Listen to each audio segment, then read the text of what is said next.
Olá, alunos do segundo ano. Vim trazer mais uma aula de gramática e nós vamos trazer a parte 2 dos verbos. Eu falei para vocês na aula anterior que eu iria trabalhar esse conteúdo em 3 aulas. Já foi uma aula, agora eu estou trazendo a segunda aula, depois veremos a terceira, tá certo? Essa semana a gente vai ficar apenas com a correção da atividade anterior e a exposição desse conteúdo. Eu espero que vocês assistam com atenção e acompanhem no livro de vocês a partir da página 192 até a página 199. O conteúdo é um pouco extenso, mas eu procurei fazer aqui um resumo, né? Aqui, esse resumo aqui, eu estou trabalhando a essência, tá certo? Então praticamente não ficou nada sem ser mencionado aqui. Então, procurei trazer de tudo um pouquinho de forma bem resumida. Nós vamos trabalhar o emprego dos tempos verbais nos 3 modos, o indicativo, o subjuntivo e o imperativo. Aqui eu vou começar com o indicativo. Tem alguns desses casos que eu já falei na aula anterior, tá certo? Mas é bom dar um reforcinho aqui. Primeiramente, nós vamos iniciar com o emprego do tempo presente. Como já é do conhecimento de vocês que o indicativo ele é empregado quando se retrata um fato ocorrido no momento da fala, também chamado de presente momentâneo. Até aqui tudo bem, acho que eu falei sobre isso na aula anterior. Aprecio boas leituras e estou contente com a notícia. Então, isso significa que o falante, que esta frase faz referência a um fato que aconteceu no momento da fala. Vamos aqui ao segundo caso. É também utilizado para expressar processos habituais, regulares ou que possuem validade permanente. Então, durmo regularmente. Então, aqui não faz referência a um fato que está acontecendo no momento da fala, e sim faz referência a um processo habitual, ou seja, você dorme regularmente, constantemente. Então, até rimou aqui, né?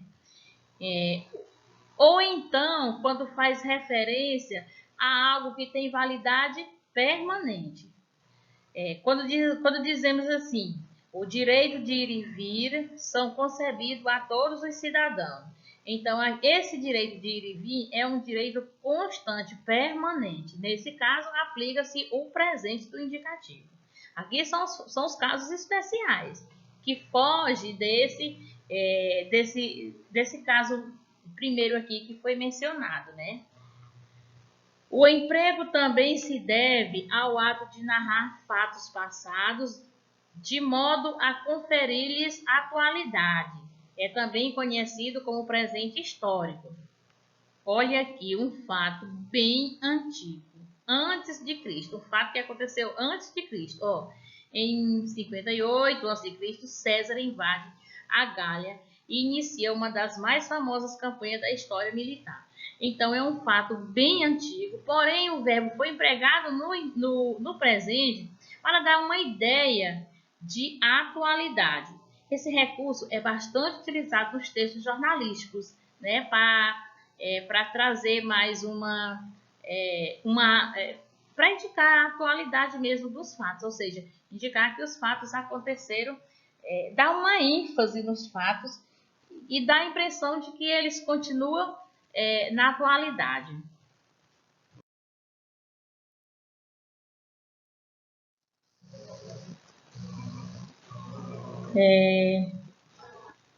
Ai, meu Deus, agora eu não sei que nome é que tem aqui atrás. Se encontra relacionado ao ato de indicar um fato no futuro próximo, tido como uma realidade certa.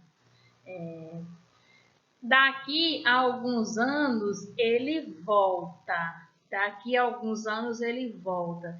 Então, aqui faz referência ao futuro. Aliás, minha gente, daqui a alguns instantes ele volta. Então, faz referência a um futuro próximo e é tido como uma certeza. Então, eu posso deixar de usar esse verbo no futuro e optar por um presente. Por quê? Porque é um futuro certo, que que temos certeza de que realmente irá acontecer. Ó, daqui a alguns instantes ele volta. Então aqui eu poderia ter colocado voltará, mas é também aceito o presente, uma vez que é um futuro próximo e que indica um fato certo. Viaja no próximo final de semana, ou seja, você tem certeza de que você vai viajar, então você pode optar pelo presente, ao invés de usar o futuro. Não se preocupe, na semana que vem eu lhe pago. Olha, você está dando garantias de que na semana que vem vai pagar alguém, então você pode optar pelo presente ao invés de usar aqui o futuro, porque a princípio você optaria pelo futuro, já que faz referência a um fato que ainda vai acontecer. Porém, você pode usar o presente porque indica uma ação certa, que vai acontecer de certeza. E por último, para indicar uma verdade universal. Olha, a Terra é redonda. O universo todo, as pessoas do planeta inteiro sabem realmente que isso que a Terra é redonda. Quando eu digo assim, o homem é um ser racional. Então, todos sabem disso. Então, é uma verdade incontestável, é uma verdade universal e por isso eu posso usar o presente para indicar esse fato. Vamos ao 2. Vamos ao segundo tempo do modo indicativo, o pretérito perfeito. Isso aqui eu enfatizei bastante na aula passada. O pretérito perfeito Gente, são 3 tipos de pretérito. O perfeito e o imperfeito e o mais que perfeito. O pretérito perfeito faz referência a um fato que aconteceu com eficácia no passado. Viu? É um pouco diferente do imperfeito. O imperfeito é aquele fato que aconteceu no passado, porém teve uma interrupção, um corte, enfim. Nós vamos já para o pretérito imperfeito. É porque a gente tem que compreender os dois, fazer um paralelo entre os dois. Vamos aqui, ó. O pretérito perfeito indicativo é um tempo primitivo, empregado para referenciar fatos que começaram no passado e que já foram concluídos. Desde a semana passada que a gente bate nessa tecla. O aluno, ele foi expulso da sala de aula por causa do chulé. Pessoal, aqui é o pretérito perfeito. Essa ação aconteceu de forma eficaz. Porém, eu posso optar também pelo presente para dar ideia de um fato atual, de um fato que aconteceu na atualidade, para dar mais ênfase ao fato. Então, esse recurso também é muito utilizado pelo jornalismo, né? Porque o jornalismo vai lá cobrir uma matéria que já passou, que já aconteceu. Mas aí ele pode optar em usar os verbos no presente para dar mais uma atualização nos fatos, para dar a impressão de que os fatos recém-acontecidos ou que mesmo está acontecendo. Crimes crescem no Rio de Janeiro. Aliás, crimes crescem, mas Rio investiga cada vez menos. Então, cresceram é pretérito perfeito, ação concluída no passado, né? E aí é o que eu falei. Esse pretérito perfeito pode dar, como aqui se trata de uma manchete de jornal, então eu posso colocar esse verbo cresceram no presente, que fica cresce, para dar ideia de atualidade. Olha aqui como é que fica. Crimes crescem, mas Rio investiga cada vez menos. Emprego do pretérito imperfeito, que é aquele passado, é aquela ação que aconteceu no passado e que não foi concluída, ou seja, ela pode ter sido interrompida. Aqui, ó, eu trabalhava naquela empresa quando aquele vizinho faleceu. Então, essa ação aconteceu no passado e nós temos aqui um outro fato que interrompeu, que foi o fato do dono, do vizinho ter falecido, tá certo? Também traz fatos passados que ocorreram de forma contínua e habitual. Quando ficava sem dinheiro, emprestava dos amigos, mas sempre devolvia. Aqui ficou faltando alguma coisa nessa frase. Quando ficava sem dinheiro, pegava emprestado dos amigos, mas sempre devolvia. Então, ficava, emprestava e devolvia. Então, esses três verbos estão no pretérito imperfeito. E observe que ele faz referência a um fato habitual. Então, sempre que ficava sem dinheiro, então alguém emprestava e, consequentemente, devolvia. Então, isso era um hábito que acontecia constantemente. Quando eu digo assim, ó, quando eu era criança, eu brincava muito. Então, se você praticava essa ação frequentemente, isso fazia parte do seu hábito, do seu cotidiano, então é hora de você empregar um pretérito imperfeito para indicar um fato que aconteceu no passado de forma habitual, contínua. E o pretérito mais que perfeito, embora este tempo não seja muito utilizado na nossa oralidade, mas ele faz parte do nosso dia a dia, faz parte do nosso linguajar. Porque é muito comum a gente fazer referência a um fato, a dois fatos no passado, sendo que um é mais antigo do que o outro. Então, quando isso acontece, é hora da gente usar o pretérito mais que perfeito. Olha só, essa forma traz um fato concluído que aconteceu antes de outro também concluído, ou seja, é um fato passado que aconteceu anterior a outro também no passado. Olha bem aqui, nós vamos ver que esse período aqui, ele tem faz referência a duas ações, ó, de chegar e de fechar. Observa, quando chegamos lá, a loja já fechara. Observe que aqui nós temos duas ações, de alguém chegar e da loja fechar.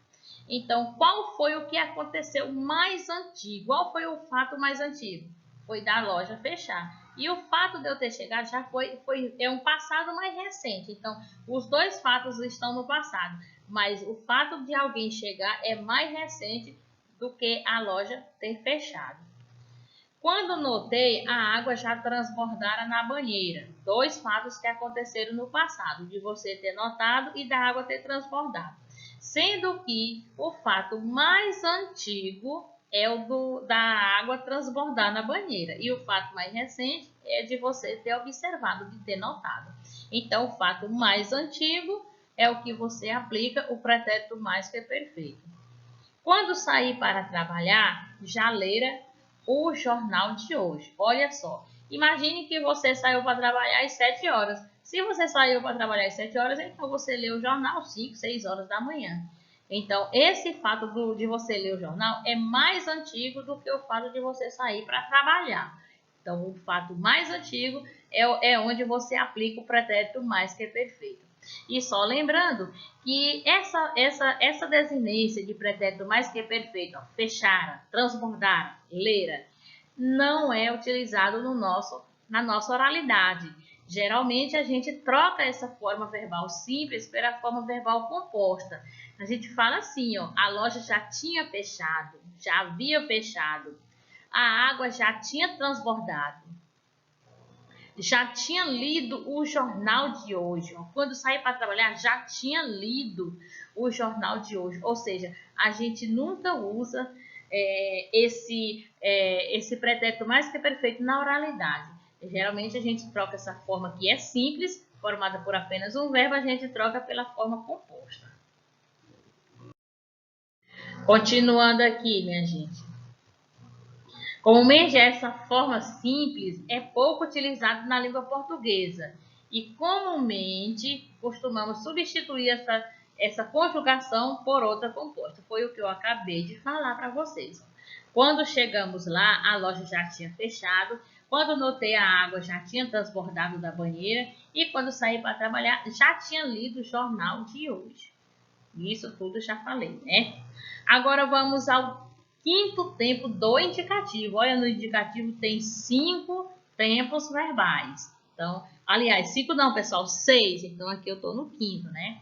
O futuro do presente e o futuro do pretérito. Gente, eu gosto de explicar logo os dois juntos para vocês fazerem uma comparação. Ó, o futuro do presente indica um fato que acontecerá de certeza no futuro. E acontecerá de certeza no futuro. Esse é o primeiro é o primeiro emprego do pretérito do futuro do presente. E o primeiro emprego do futuro do pretérito é assim, é quando faz referência a um fato também no futuro, só que esse fato para acontecer ainda depende de outro, tá certo? Então, comumente as pessoas tendem a confundir um com o outro. Então, por isso que eu gosto de falar logo esse pazinho, que é para vocês gravar bem essa diferença. O futuro do presente faz referência a uma ação que vai acontecer no futuro, de certeza. E o futuro do pretérito também é uma ação que vai acontecer no futuro, porém, ainda pode depender de alguns fatores. Aqui, pessoal, nós temos mais um emprego do futuro do presente.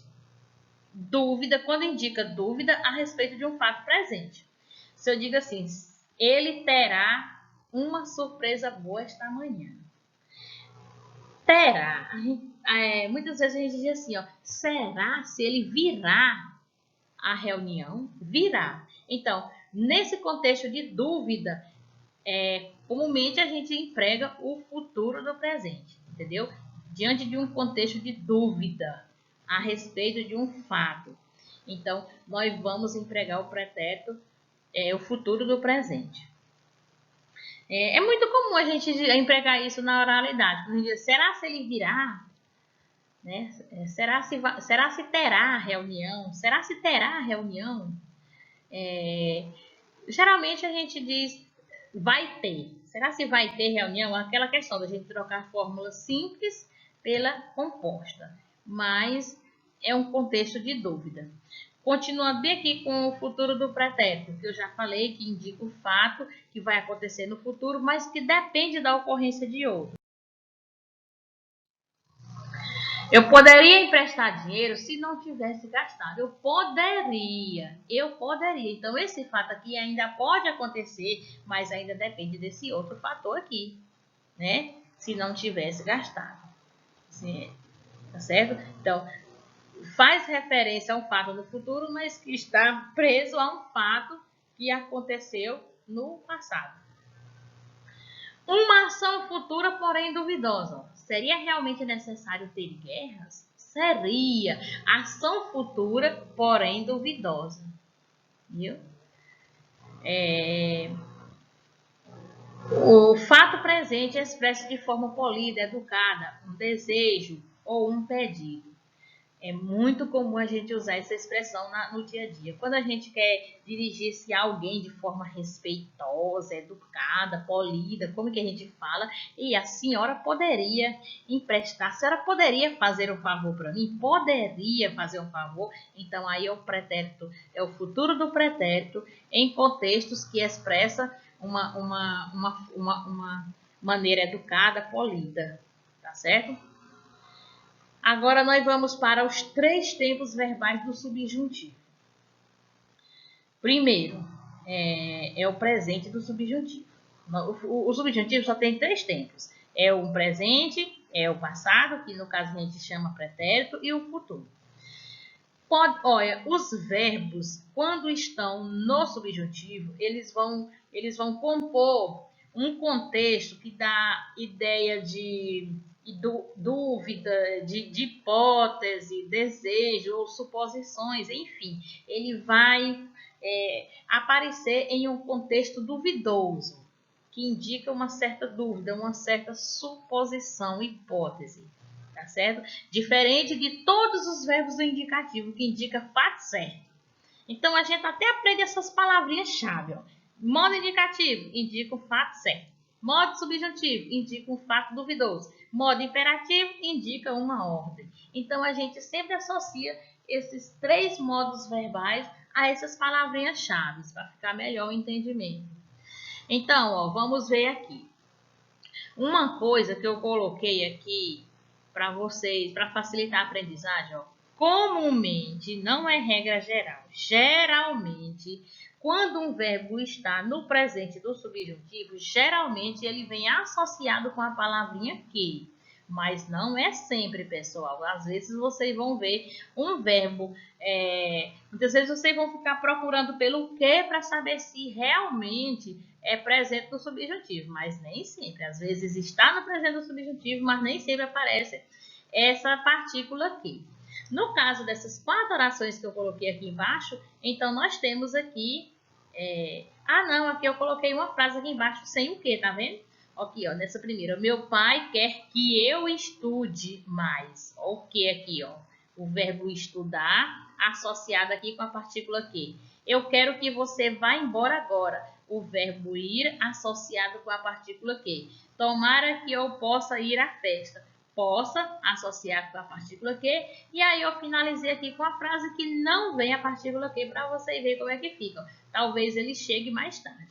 Observe que todas essas orações estão indicando um contexto duvidoso. Olha só, meu pai quer que eu estude mais. Não significa dizer que eu vou estudar. Eu poderia estudar ou não.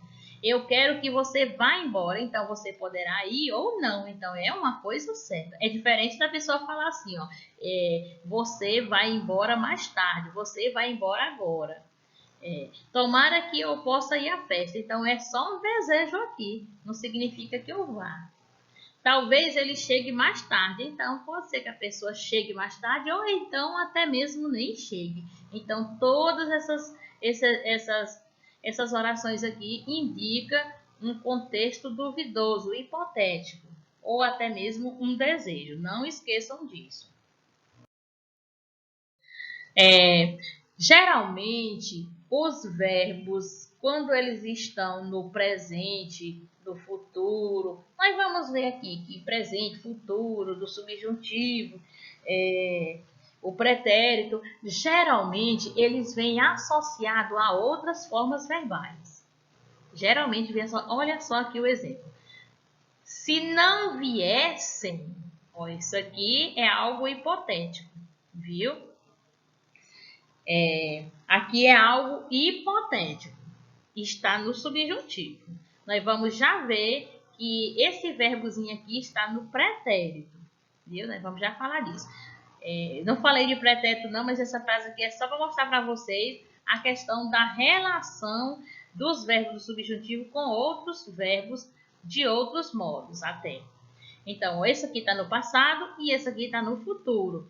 Então, aqui é uma oração e observe que aqui na outra oração já temos um outro verbo de um outro modo verbal, que no caso é o futuro do pretérito do indicativo.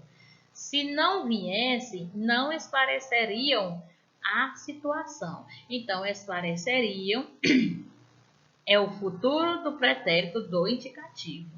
Então, quando chegarem, isso aqui é futuro do subjuntivo, ou indica algo hipotético. Quando chegarem, não estou dizendo que alguém vai chegar, pode ser que vai chegar ou não. Então, quando chegarem, sirvo os restantes dos convidados. Então, ó, sirvo está em outro modo verbal, que é o indicativo, e em outro tempo, que é presente. Tá vendo? Então, olha só que esses verbos do subjuntivo, eles normalmente vêm associados com outros verbos, outras formas verbais.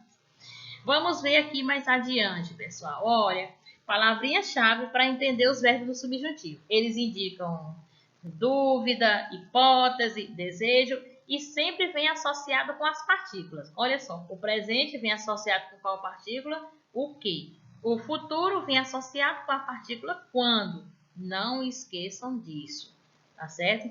Ó, quando eu estudar mais, serei um aluno melhor.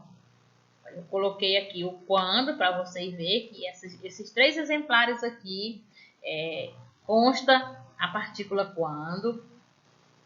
Aí eu coloquei esse que está em preto, é a forma verbal do subjuntivo, futuro do subjuntivo, ó, quando eu estudar. E aqui é o outro verbo com o qual ele está associando. Ele está fazendo uma associação. Então, quando eu estudar, serei. Olha, serei. Isso aqui é um futuro certo. Então, é futuro do presente do indicativo. Tudo ficará mais fácil. Olha, isso aqui é uma certeza. É um futuro certo. Tudo ficará mais fácil. Então, isso aqui é futuro do presente.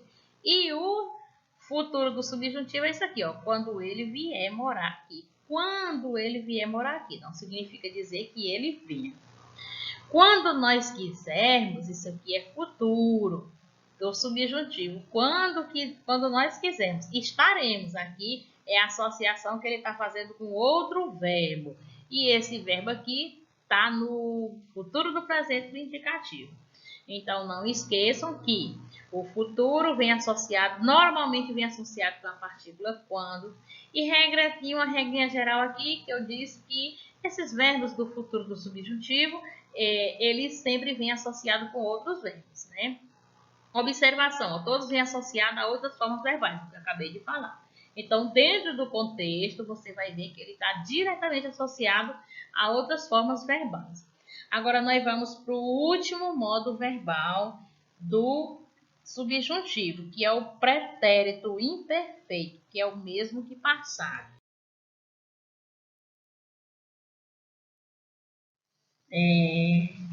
É usado para expressar desejos, probabilidades e acontecimentos que estão condicionados a outros. Olha, eu já falei, o lance dos subjuntivos. É usado para expressar desejo e probabilidades que estão condicionadas a outros fatores. É conjugado habitualmente, fazendo associação com a partícula que, se. Pronto, então fechou aqui, né? O presente faz associação com a partícula que, o futuro com o quando e o pretérito com o se. Mas isso não é regra geral, ou seja, nem sempre isso acontece dentro dos contextos, viu? Então, aqui, ó, esses exemplares aqui, eu já coloquei de vermelho a partícula se.